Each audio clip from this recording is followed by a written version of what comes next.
truths that do not emanate from the king. They do not emanate from man, but truths that emanate from the Creator himself. I authored the Declaration of Independence, served in the Continental Congress, was governor of Virginia, and a diplomat overseas. I was vice president and then served as your third president for 8 years. I sent out Lewis and Clark, arranged the Louisiana Purchase, and founded the University of Virginia. Born a Virginian, but I am an American. Anytime a government began to plunder the rights of their citizens instead of protect them, it is the right and the duty of its citizens to throw off such tyrannical governments.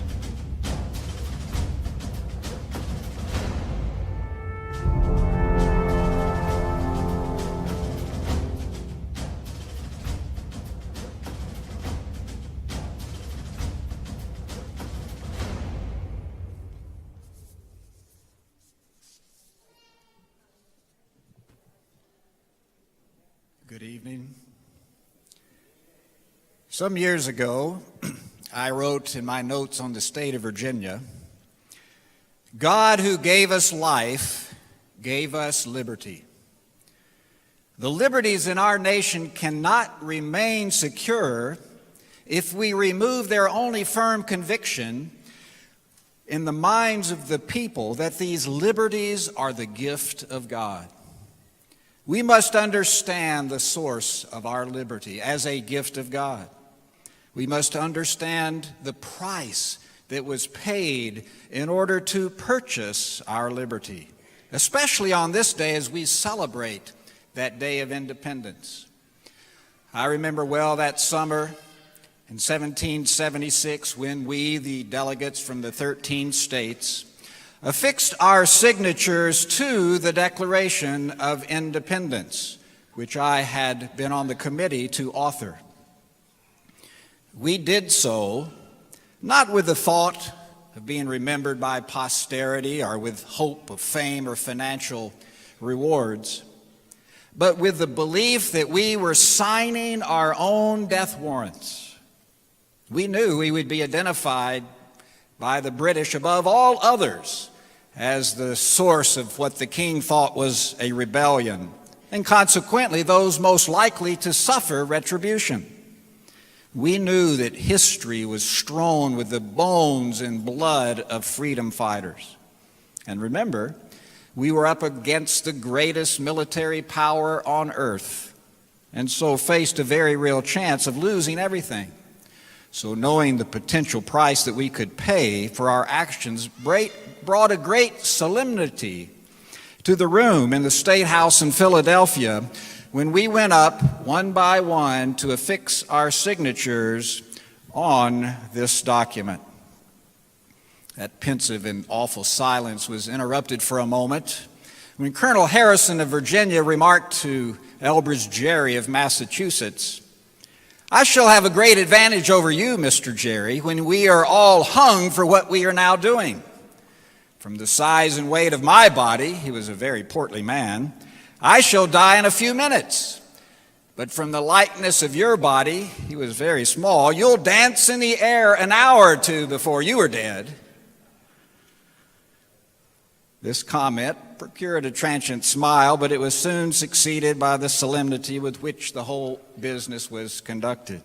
After affixing his signature in unusually large writing, the President of the Continental Congress, John Hancock, declared, "His Majesty can now read my name without glasses, and he can double the price upon my head." Then he went on to say at that tense moment, "We must be unanimous. There must be no pulling different ways. We must all hang together." Benjamin Franklin responded in his characteristic wit, "Yes, we must indeed all hang together, or most assuredly we shall all hang separately." Death was a very real possibility. And so the 56 men who signed the Declaration did so only after much thought and consideration. They had much to lose. And we all suffered in some way.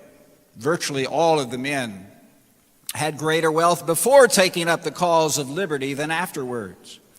9 signers died of wounds or hardships during the American Revolution. 5 were captured or imprisoned, in some cases with brutal treatment. The wives, sons, and daughters of others were killed, jailed, mistreated, persecuted, or left penniless. 1 was driven from his wife's deathbed and lost all of his children. The houses of 12 signers were burned to the ground. 17 lost everything that they owned. Every signer was proscribed as a traitor. Everyone was hunted. Most were driven into flight, including myself. Most were at one time or another barred from their families or homes.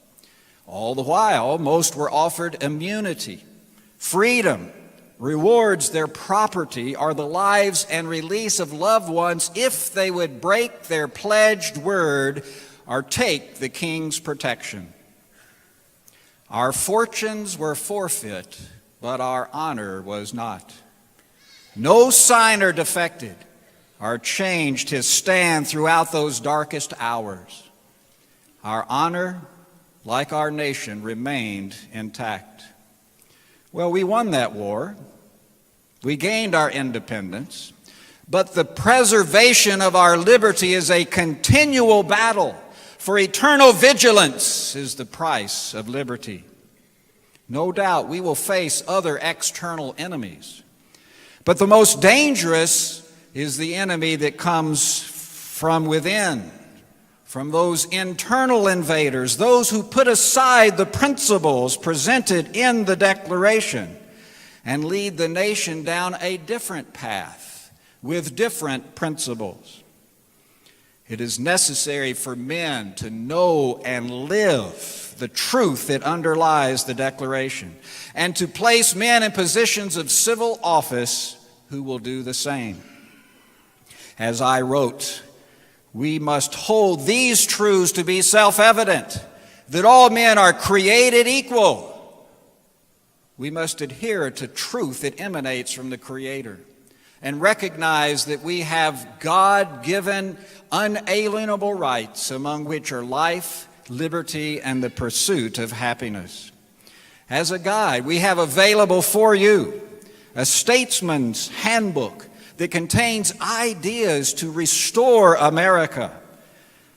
It has copies of the Declaration of Independence, the United States Constitution, and other important historical documents, plus a modern set of rights and liberties, a policy guide to judge if our government today is acting contrary to our founding principles.